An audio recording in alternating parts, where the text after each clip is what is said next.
everybody. Welcome to What Drives Us, episode 294 for October 3rd, 2018. My name is Russell Frost. I am your host on this journey into advanced technology and sustainable energy. God, that does not come off the, it's just doesn't sound important and gripping enough. It doesn't. Yeah, here's our really cool car show. I like that. See, that's our really cool car show, and we talk about bikes and other stuff too. So there. Let me introduce my friends on this show so that we can get going because we have a bunch of good news to talk about this week. My wingman on What Drives Us, he is our man in Chicago, Illinois, with the exciting Prius Prime, Mr. Tony Schaefer. Hey, everybody. Shout out to Montreal, who starts the third period on a power play. Welcome to hockey season. No. An additional shout out. I found a new craft brewery. Okay, first of all, check out the size of this can. Wow, man. Yes, this is massive. So the Working Draft Beer Company, if you ever find yourself in Madison, Wisconsin, Working Draft, here's what they do. This is a 2-pint can. So growler. Yeah, growler is what they call it. So you order what you want, and in this case, I had what was called a Dad Bod Oatbill Stout, and they can it right there on the spot. So they go over to the tap, they fill it up, they put it in the canner, they put the top on it, and they fill it all the way to the very top. So there's to eliminate the air, so it keeps for an incredibly long time. But like, damn, that's a huge can. Now, have you drank that just prior to the show? I did not. Tonight I'm doing a Leinenkugel, but last night my wife and I shared the oatmeal stout. I was just gonna say, are you already gone? Like, is this? No, sadly. I know.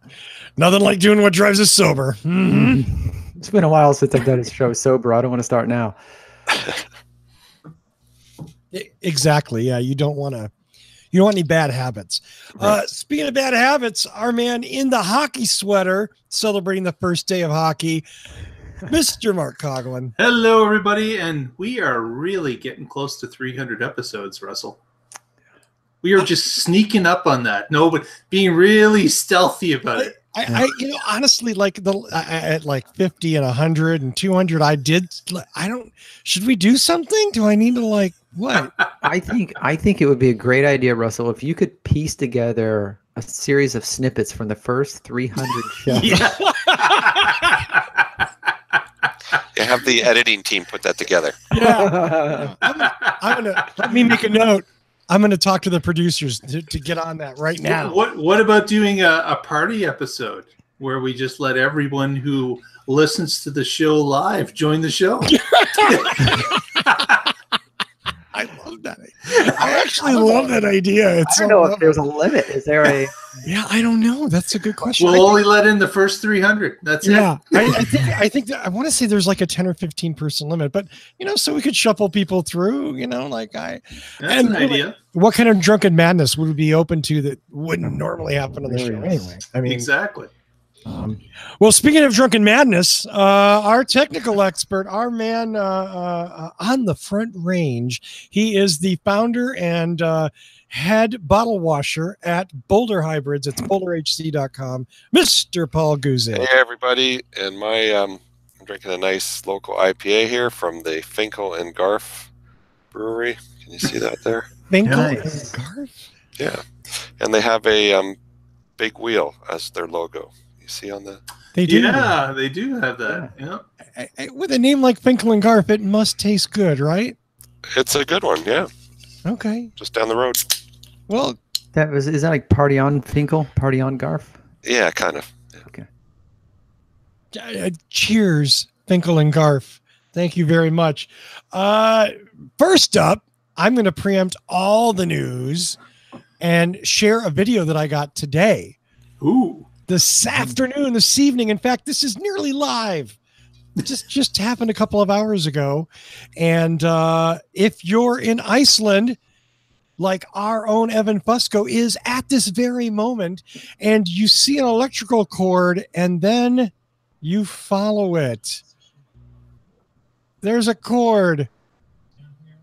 This looks like an extension cord, and it's just going down the street. Across the street. Across the street. Yeah. Down. Past one car. Past another car. Past another car. Yeah. And then There's the charger. there's the charger in the gutter. The charger's in the gutter. And then, whoa. Plug in. Outlander. PHEV. So, you know, It's a Mitsubishi. it's a Mitsubishi Highlander in Iceland. And I thought, number one, how cool Outlander, is it? Not Highlander. Outlander, excuse me. Pardon me. That's another car. Yeah. But, you know, Evan points out that gasoline in Iceland is $9 a gallon, whereas electricity, It's free. it's free. Yeah. So, yeah, people are going to charge their PHEVs and get the max range out of them. And bless them, man. That's beautiful. Charge them with underrated 200-foot cords. extension cord. Yeah. And the charger laying in the gutter where it's obviously Yeah. like everything is Well, wet. it's probably 230 volts over there, so you don't need as heavy wire for a long distance. Okay. But But what about it being strung across the street, just Well, hanging, that's hanging in It's the not air? the safest. And the first thing I thought of is God bless Iceland, because no one's going to steal it, right? Right. Yeah. Because it's Iceland and they're all friendly Icelanders or whatever it is. They're all stuck on the island together. You know what? Cheers for them. I just thought that was probably the best piece of vacation video I've ever gotten from Evan Foster. So thanks, Evan, for that. Yeah, that's all I got. Let's see. First up, Mr. Tony Schaefer and the Inside EV's monthly plug-in sales scorecard. Take it away, Tony. Yeah. So here, let me pull this up. Hey. No, I sorry. know So you I have a want to couple of point out that the Canadians have made 21 shots through the first two periods. And then, oh wait, I'm sorry. That's the wrong screen. Already now we've violated copyright. Yeah, Thank you that's for it. that. We're done. That's it. So- The NHL is going to be like, yeah, we own Oh, that. now you've got the Canadian Broadcasting Network on you. You're in Well, trouble that's- now. I'm sure they'll just apologize and we'll have a good laugh. So Inside EVs released today their monthly sales chart. It's been a long time since we've pulled up the monthly sales chart. We used to do this almost every month and follow their stuff. So Back you when can Danny Cooper was on the show. who? Yeah, that guy. So you could see up here that through September, Tesla with 78,000 reported cars. Why do I say reported? Because Tesla doesn't really report like other manufacturers. So we kind of have to take their word for it. But what they're saying is 78,000. Second, at a distant second, is the Prius Prime, and then two more Teslas, and then the Volt, the Bolt, and then Honda, Nissan, Ford. Now, I'm not a good numbers person, so I took these numbers, and what I did is I threw them into a spreadsheet. A spreadsheet, Tony? I know. That's so unlike you. And apparently I minimized. There it is. And this is what it looks like plotted out. Wow. It's Looks like again, there might be one clear winner there. if we're looking at this now, again, I keep saying if we're going to trust Tesla's numbers. Now, I'm not saying that they're lying by 50,000 cars. It could be 10,000, 5,000 maybe, but still, that is a very clear, like you said, a winner if there's a winner. But No doubt. yeah, I mean, it's an order of magnitude greater than second place. yes, That's huge. That's And, huge. yeah, 78,000, and then you look at these. So let's see. Oh, hold on. I had to. Let's change this to sum down here. Uh-oh. Let's see. Yeah, if you start 78,000. talking He's spreadsheet, mod- I'm cutting you off. He's modifying the spreadsheet on the fly. I'm Yeah. cutting you off. I'm totally cutting you off. Yeah, so basically, if the 78,000 of Tesla for a year so far is 1, 2, 3, 4, 5, so it's 2 through 6 combined, pretty much. Wow. Yeah. I don't want to get it. I think that the Tesla numbers are questionable, but I agree with you. I don't think the numbers off that much that would make a material difference in the graph. So rather than spend time on that. I did want to, since you took your chart down, I was looking at it. Now I have to look. Oh, okay, there I'll we put go. it back. No. Prius Prime still doing really well with a couple thousand. Model S and Model X have significantly higher numbers. The theory with some of that is that apparently Tesla was selling off their demo fleet, and that's why those numbers are higher than normal. Well, and they were taking away the supercharging, right? Didn't they? Yes. That promotion just ended. Yes. Right. So you're absolutely people correct. jumped in to buy those ones. With the free supercharge. Absolutely. Volt still looks strong. Bolt is still doing well. I saw some story that Bolt was down like 40%, and I see 1,500 pieces or 1,500 units. That's almost their best month so far this year. Yeah, I read a similar story on that, and then also that Chevy is pushing a lot of Bolts to Asia Pacific. Yeah, India, China, and so and they're only recording U.S. sales and deliveries. So right, they could send some to Iceland. They could. Yeah, They're $8 gas. Yeah, man. I don't even. I'm shocked that the Ford Fusion Energy sold almost 500 pieces. That's I didn't know they made 500 in a month. Well, right. That does kind of surprise me. I mean, who hears that Ford is getting pretty much out of the car business and then runs out and buys one? The other thing that I mean, and I really, FCA as a company is not my favorite company, but wow, the Pacifica Hybrid still another 600 units this month. I mean, this has been a good, not huge number seller, but I mean, again, it's not a cheap plug-in hybrid van, and it's every month they're in there for 4 to 600 pieces. That's huge, because that means that's 4 to 600 minivans, well, big minivans that aren't pumping out exhaust all the time. And it's a nice minivan. It is, and it's practical. A lot of families that are hauling kids around drive 20 miles a day to school, to soccer, to wherever. So yeah, I would love. Yeah, exactly, Paul. I would love to see the Pacifica Hybrid move up the chart. And with the rebates, isn't the price comparable to the non-plug-in version? Yes, it is. Yeah. Yeah. So if you're a family looking for a minivan that already costs a boatload of money, if you can get a plug-in one for almost the same, why not? Right. Right. Exactly. And then if you're in a state where you get the rebate and the federal rebate as well. Right. And a lot of those trips then aren't even on the gas engine, which is, that's the perfect way to do it. You're not polluting when you're in front of your kid's school, Right.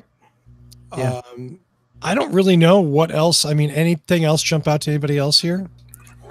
I don't mean to put you guys on the Mercedes B250E has moved one. I don't even know what that is. I'm sorry. I don't either. So it moved 1 unit in the last 4 months. So I'm guessing that they're not really making those anymore. And quite absent is the Mitsubishi IMEV. Oh, don't make me sad. I mean, that's going to become the Yugo of the EV world. Yeah, there you go. I like the iMeave. Well, you and one other person would agree with you. Yes. I heard an off-the-topic joke the other day. Please. How do you double the value of a Yugo? Fill the tank with gasoline. Oh. Not premium either. Yeah, I forgot. I had one more chart. I did make this one. This one again is from Inside EVs, but this shows the year-over-year growth, and I feel that is incredibly important, because as long as the bar on the right keeps going up, as long as it keeps going up, that means we're seeing year-over-year growth in the market. That's awesome. Yeah. Yep. That is awesome. I believe it's the 36th straight month of increases. So 3 years in a row, every month it's gone up. Yeah, it looks like here, something in 2015. Not sure what it was, but here we got a low one, and here we got a low one. Damn you, 2015. But yeah. See, this is why I like charts, for things like this. And I'm not even gonna go there. Yes, Tony. And- The and charts are I'm a good. nerd. Yay, charts. Yay, charts. Well, speaking of charts, Tony's got the next story, which totally is related to this. And guess what? There's a chart involved. No. What? I know. It's crazy. Yeah, you never would have Want me to guessed put the chart it. up for you, Tony? So, yeah, please. So I was, just casually strolling through the World Economic Forum because that's what I do, on a Saturday night. So World Economic Forum had this chart that shows how the electric car revolution is speeding up. And it's an interesting article, which you can read if you use Flipboard as your news aggregator. Search for What Drives Us. But what it shows here, what Russell has put up on the screen, is in black, you can see the internal combustion engine fleet that is expected to peak. So it's still going up, but it's expected to peak around 2030, start coming down around 2035. And at the same time, we're seeing, maybe not exponential, but we're seeing the growth that is the battery electric vehicle fleet. And their prediction is that before 2050, about 2047 is when the two will cross.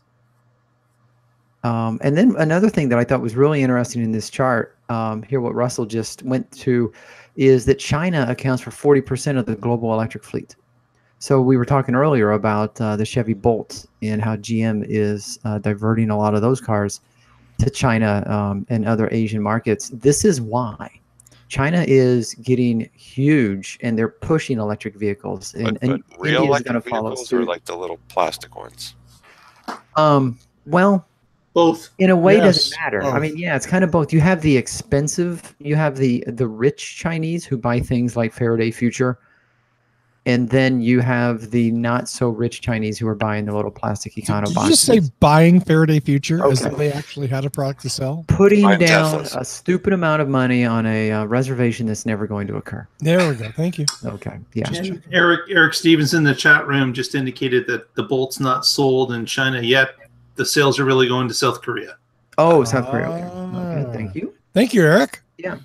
So again, if you use Flipboard again as an aggregator, you'll find this article there. Just look for What Drives Us. There's more to the article than what I just covered, so look it up. I think it's pretty neat. Are you sure? No, I'm pretty sure. I'm just messing with you. Yeah, So, I know. I'm sorry, Tony. Go ahead. Oh no, I was agreeing that you're messing with me. So, when I send out the news to everybody on the show, and you guys don't see this, but everybody on the show sees it, I tend to reheadline the little pieces that I'm talking about because I think I'm clever, and that probably means I'm not. But nonetheless, I do it because I enjoy it, and all I have And the on producers let you get away with it.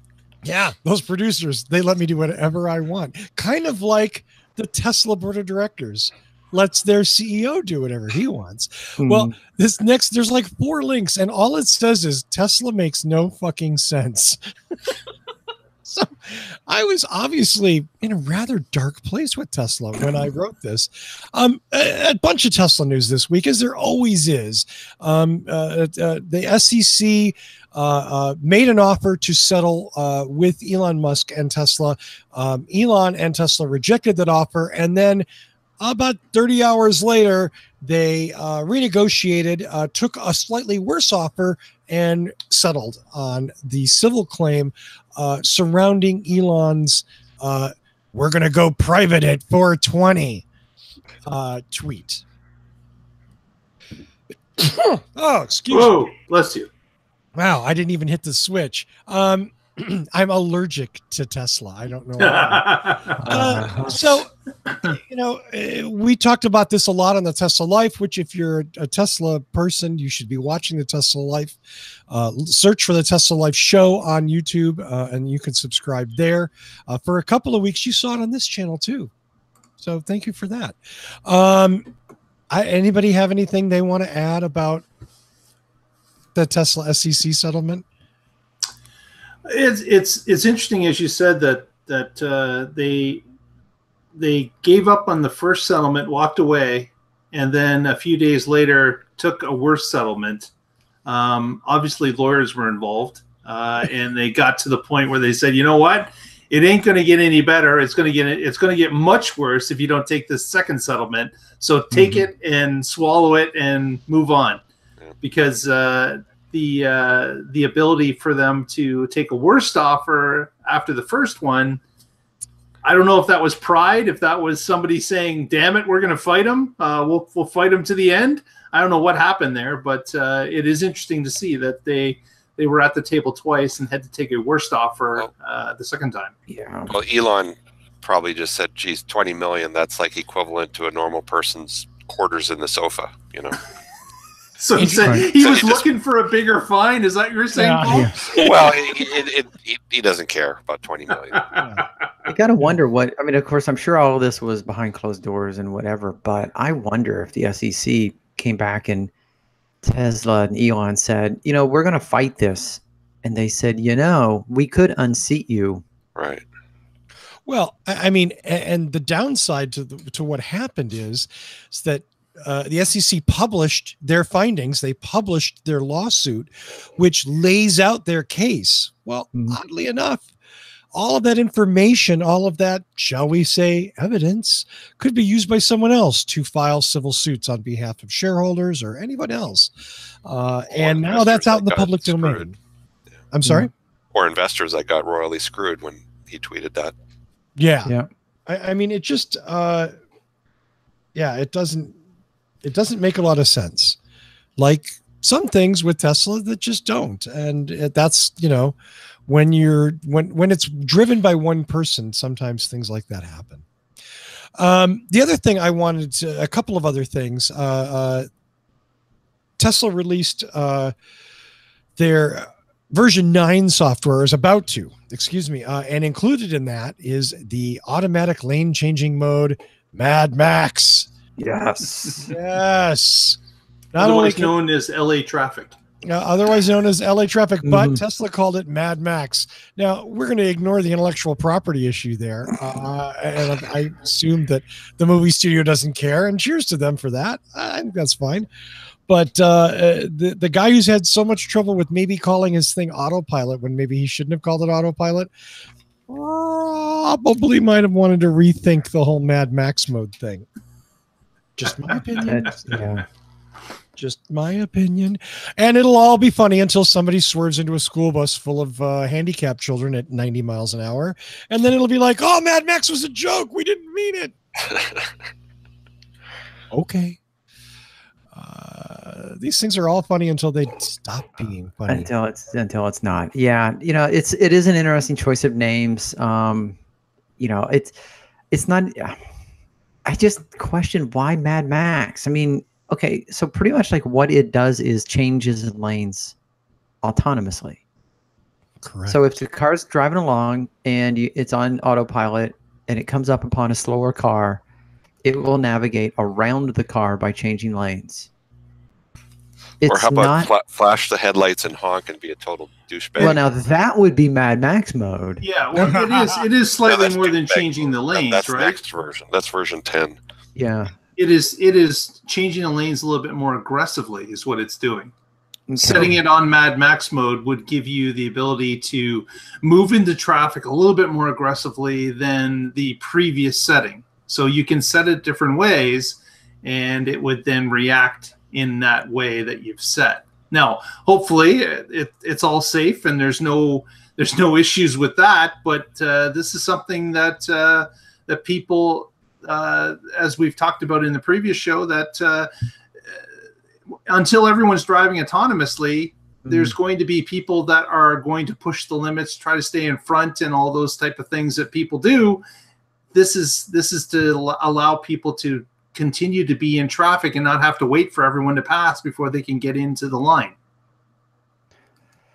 The only thing that, I don't know, bothers me, concerns me, whatever, when we get to, let's say, a full autonomous vehicle, and we're not there yet, but let's say we do, and you're not paying attention to the car is doing its thing, you're chatting it up with your friends, and suddenly the car decides to change lanes. That to me would be just a little bit unsettling. It's going to be unsettling to a lot of people because they're not used to it. You're right. The first people that are doing this, it's going to be something that, in fact, there is a setting on that updated autopilot that the computer will let you know it's going to change lanes, and then you can accept or decline it, or you can have it set where it will change based on what it thinks is best. Mm. See, there you go. Or you have a setting that will immolate the car in the lane that you want to be in with the built-in flamethrower. Yeah. And then as their vehicle recedes into the distance, you just take that lane over. Right, right. And I always picture the opening scene. Is it the opening scene of Office Space when the guy's in the car and he's putting along and he's changing lanes and it's always the slowest lane? Right. Dude, that is like the story of my life. I just take the same lane. Yes, exactly. And finally, I'm sorry, go ahead. No, I was going to say, will the Tesla actually at some point say, God damn it, it's that same car again. Didn't we just pass him? Right. I think that's what it should do. It should have a voice and then it should yell at other cars. It should be Elon's voice, I think. Ooh, yeah. So finally, in my little negative Tesla rant, David Dayan at the New Republic wrote a really good article. I think it's a really good article about Elon and what he calls America's toxic cult of the CEO. And I think he makes a really good case. In fact, quoting some of the SEC people about their decision that Tesla without Elon had... I need to go back and look at that.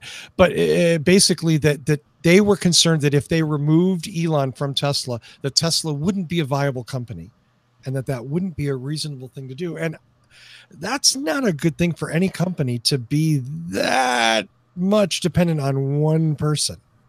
Nope, Right. because the proverbial bus could run them over at any day. Right. Yep.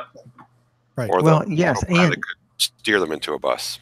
Well, right. There's that too, and I think that was one of the, to me, that was one of the overtones of the article was you've now given the CEO ideologues, it's open season. They basically said, we can do whatever we want. We can tweet whatever we want. And if we tweet something that's really stupid and it makes the stock price go crazy or it gets people in a tizzy, you can just say, oh, that's okay. I'm sorry about that. Here's $20 million.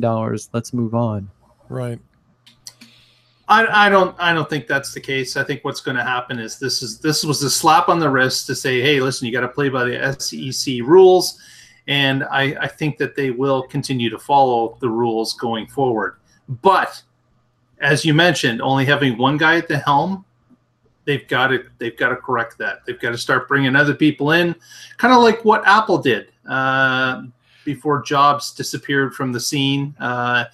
They have to start bringing in other execs and start to have to take the reins of different parts of the company. And hopefully Elon can divide that up and allow that to happen.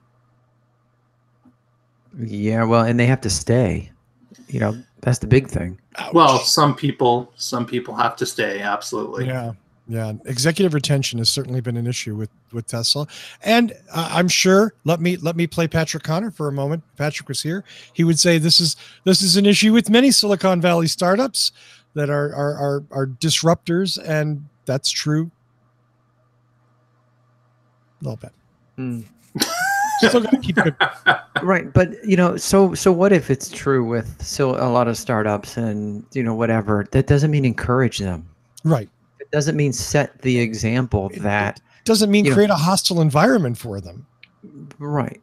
I grew up in a large family. I'm the youngest of 6 kids. 5 of us were boys, and let me tell you, as a brother, I paid attention to how my brothers were punished and what they were punished for, because that's how I knew what I could get away with. I don't think it's any different. I think CEOs know what other CEOs are doing. I think they know what they're getting away with, and I think they're constantly figuring out what they can do. Totally. And if Tesla wants to pay me executive money, I will stay on longer than 2 years, I promise. Absolutely. Until someone offers you more money. Of duh. Yeah. Then I'm out of there like shit through a goose. Yeah. Okay. Oh God. Hey, thanks for that. speaking of Tesla problems, Paul has a story. Yeah, this comes to us from Jalopnik.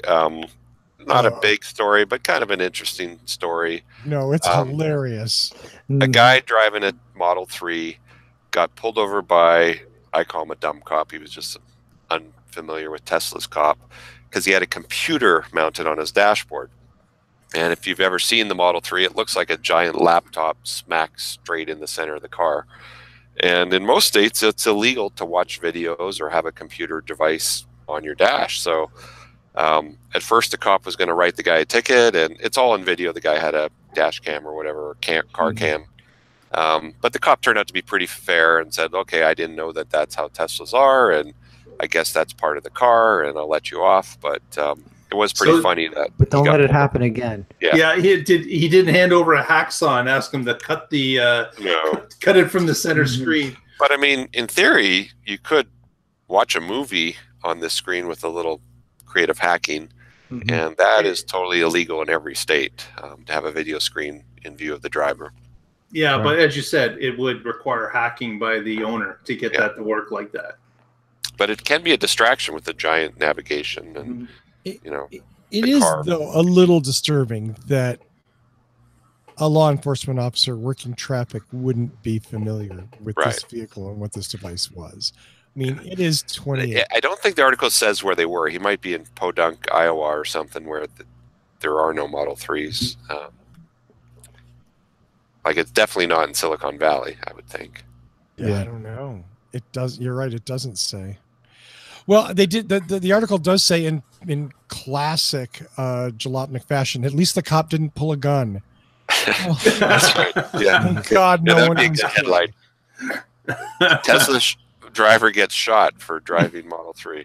Yeah, that's gonna might put a kink in sales. Yeah. Police are shooting you if you have a Model 3. Really? Wow.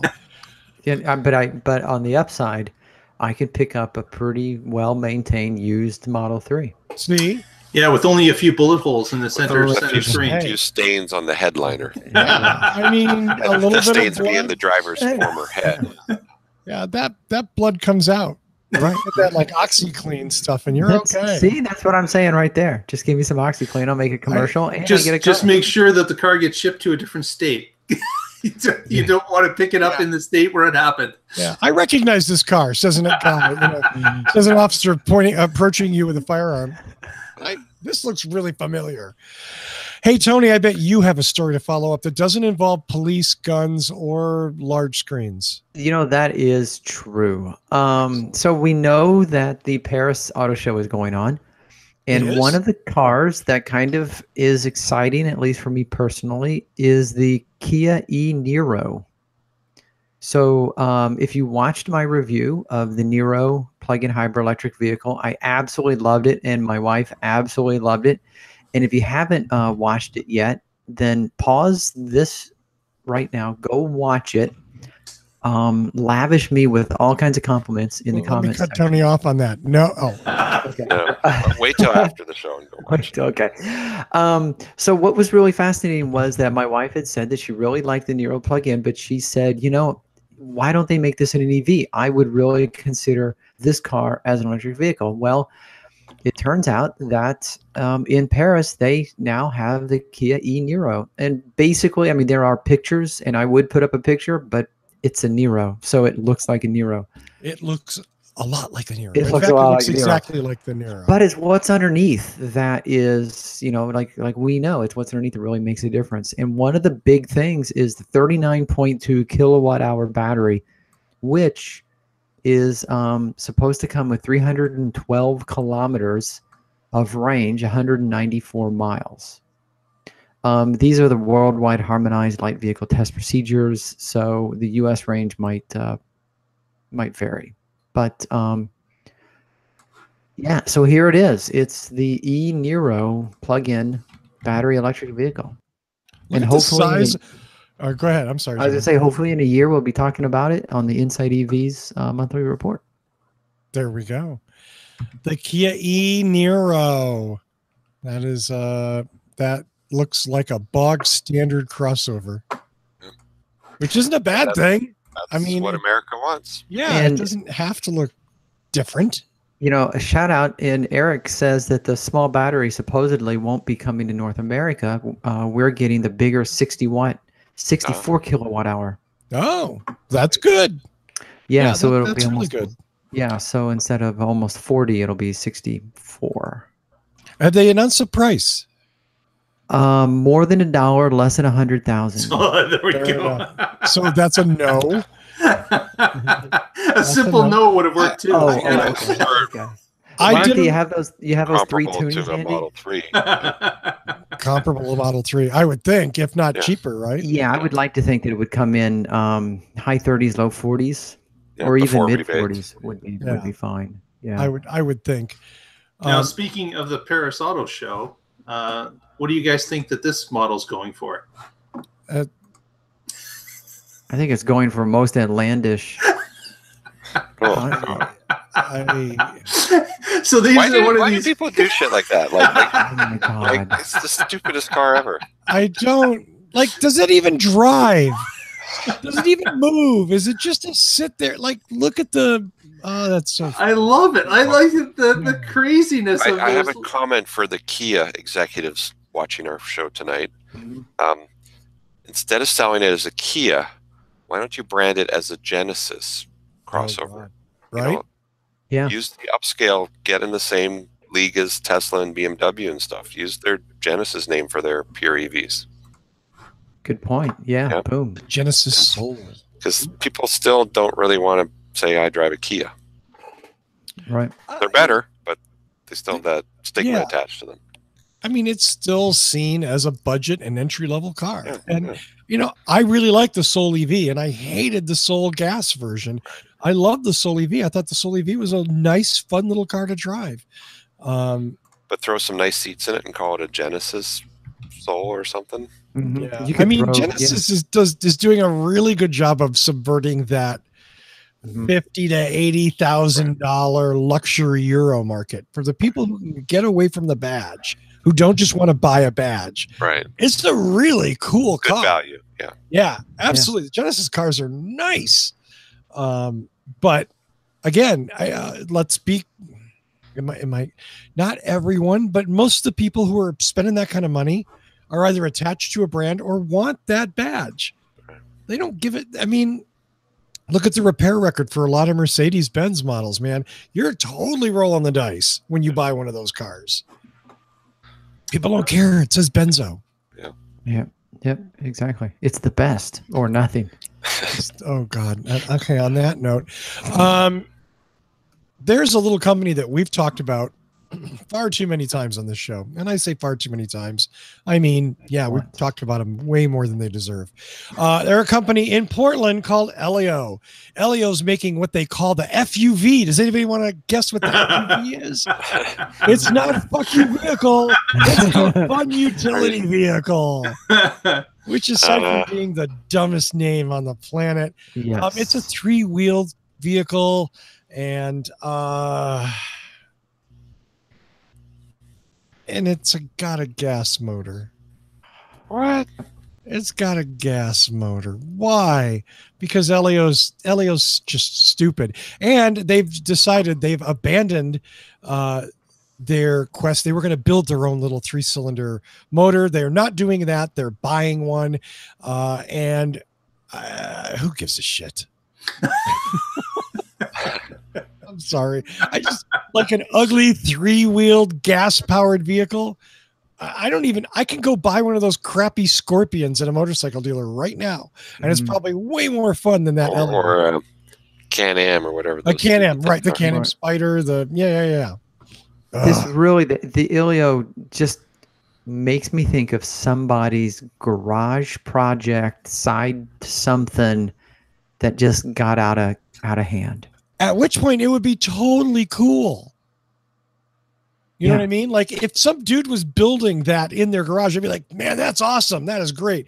If you're a company that's been working on this for like 10 years, Yeah, not so cool. yeah. You're hopeless. You need to I had a coworker who apparently did put money down, and every time it came up that I have a podcast and I do a show and I do car reviews. They're like, hey, did you know that he's getting an Ilio and that's going to be so awesome? And this is great. And I'm just like, oh my God, you sound so stupid right now.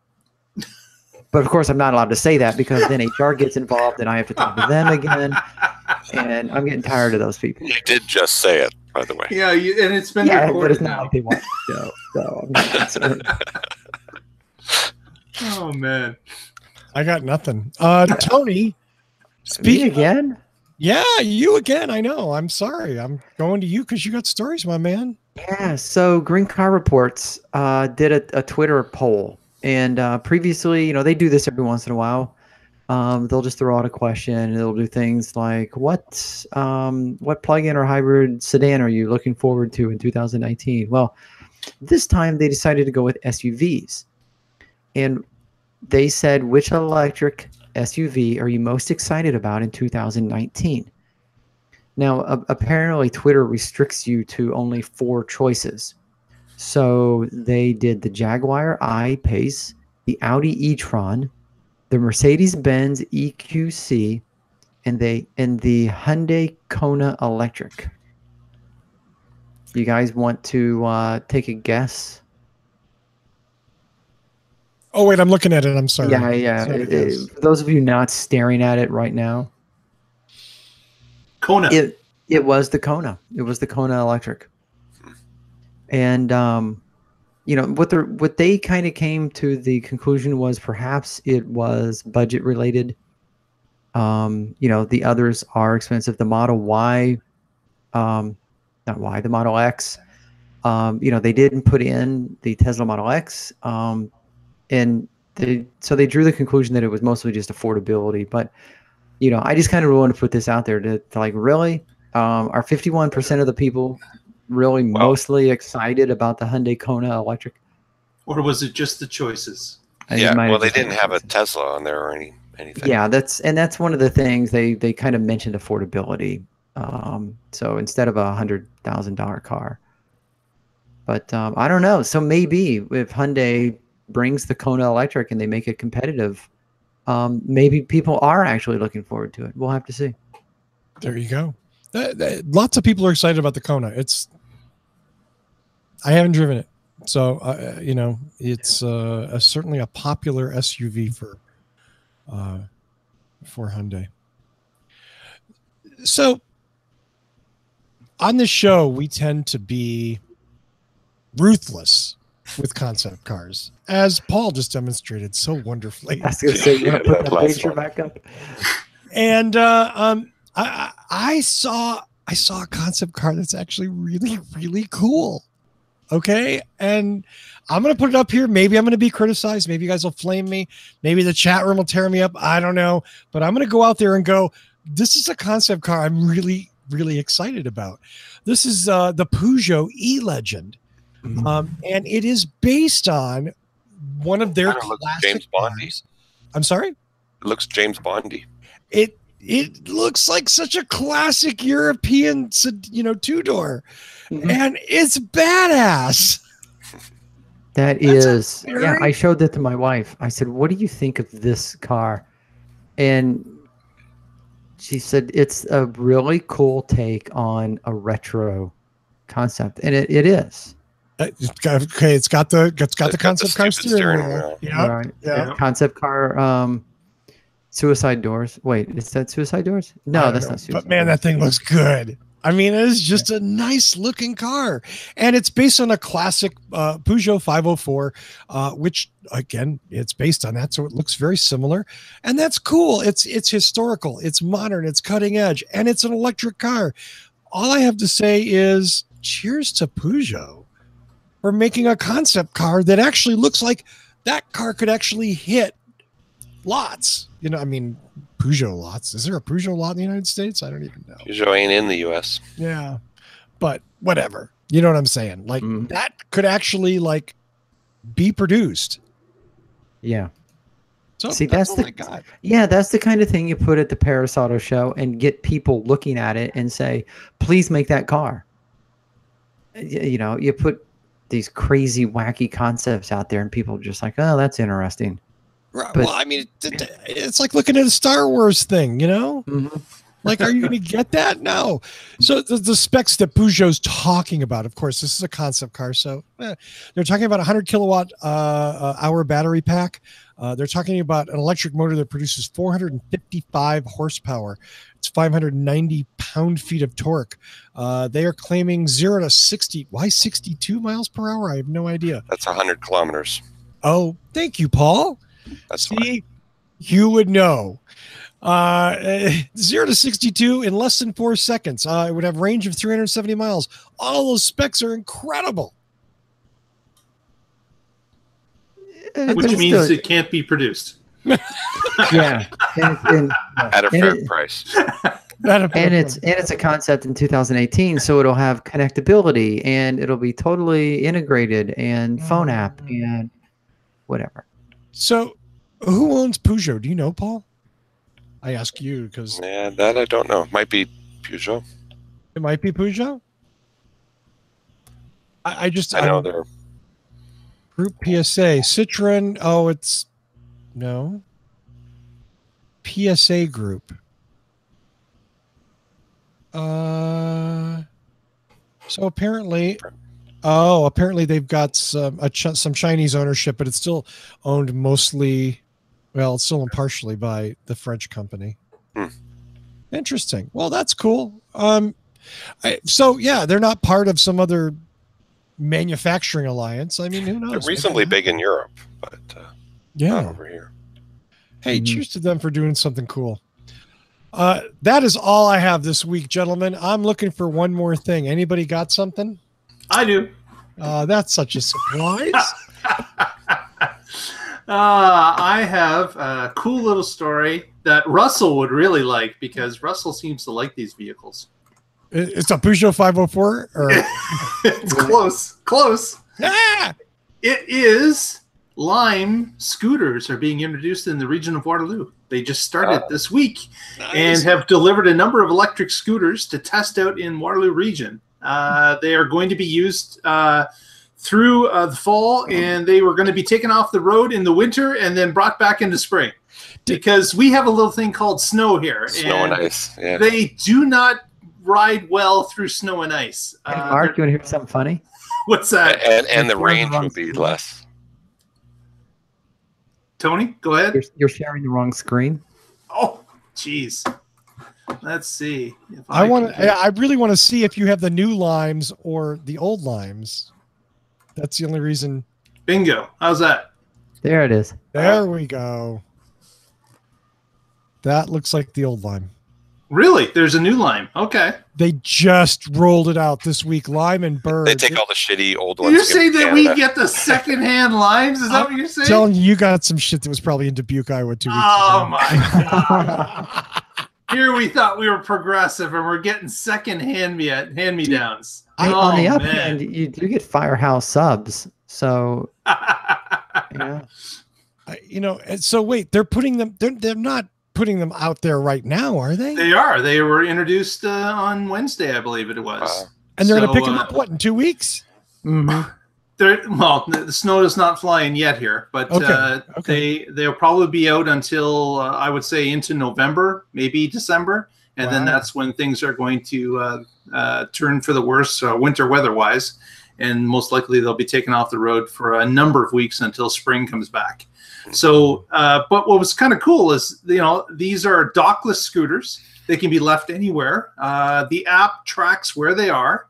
And I read about the people that even recharge them. Or they're called juicers, by the way. Juicers. So juicers go out and find these vehicles overnight, bring them to their house, charge them up, and deliver them by 7 a.m. in the morning to the drop-off points. So I think I'm going to try one of these out on the weekend. I'm going to go out and take one for a spin. Yeah. Do it. Record it. Make a video. I'm glad to hear you say that because I think you'll be like, they're so much fun. Yeah, they look fun. I saw the news report, and they had the news reporter and, of course, the mayor of Waterloo and everybody else taking a spin for one. But it'll be interesting. I think I'm going to give it a shot, and maybe we can return over the video. Slightly larger wheels, so when you hit cracks and bumps, you don't like go over the handlebars.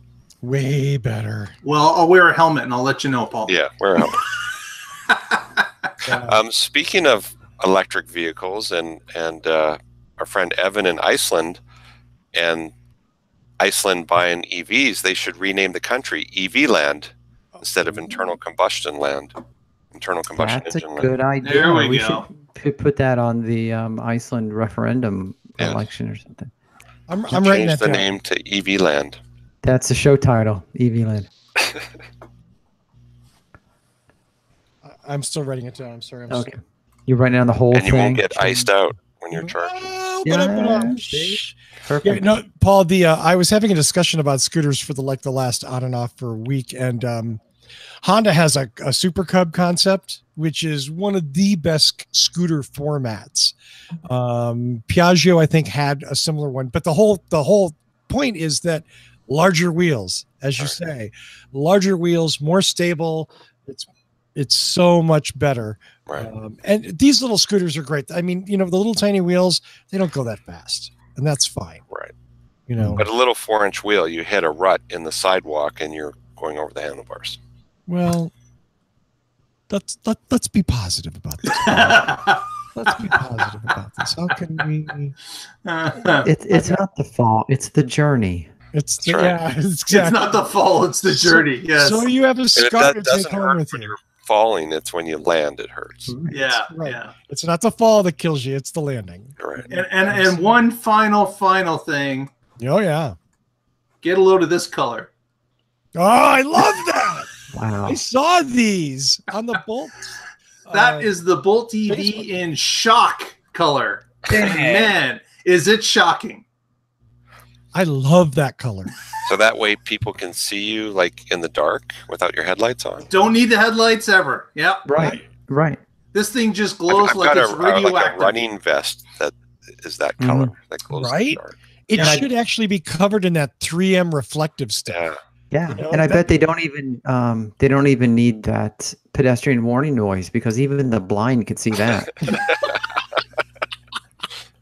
So this is the new Chevy Bolt color for 2019 called No, Shock. it's not. Is that stock? Are you kidding me? That is stock. That's stock. Wow. Yep. That's totally stock. Oh my god, I thought that was a wrap or something. Nope. No. And people are buying them Yep. on the Facebook Bolt group, man. And people are like psyched, and I think it's great. I mean, come on, they're not going to make all. They're going to make half their Mhm. production run in this color, No. but some people will buy them. That's cool. Yeah. Well, and you know what? If you're a business and you want to wrap or put a logo on the car, it's a good way to get free eyeballs. you know? Yep. You'll get attention. No Sure. doubt. You'll say, "What the f is that car?"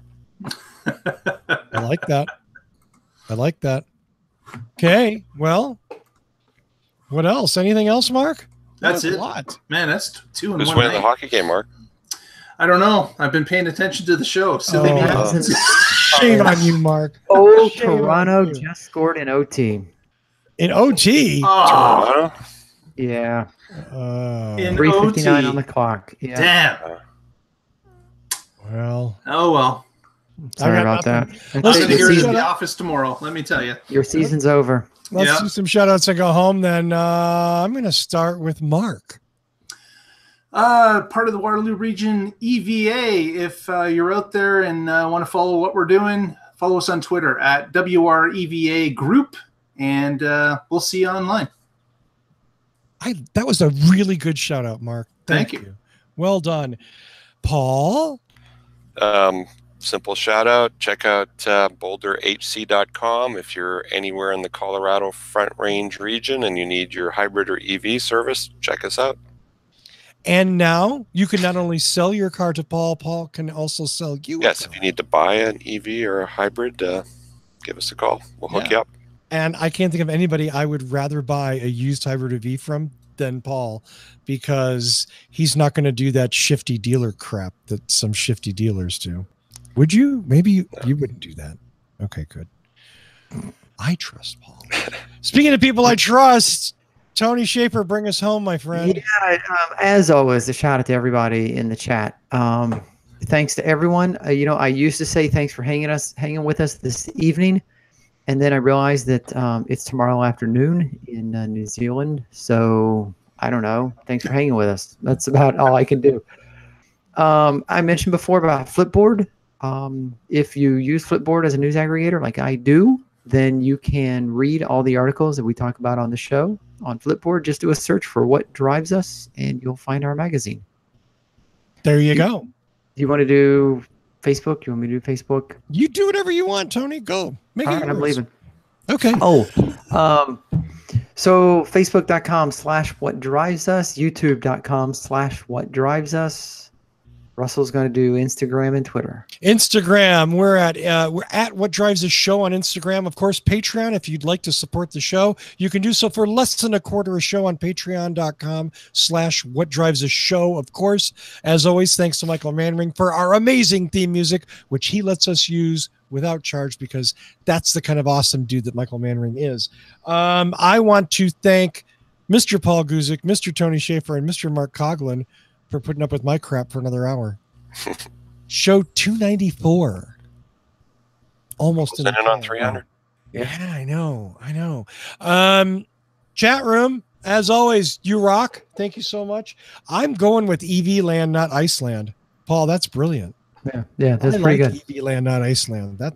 That's beautiful. And a shout out, of course, to our What Drives Us panelist, Evan Fusco, who will be returning from Iceland tomorrow. We wish him very safe travels. That's all I got.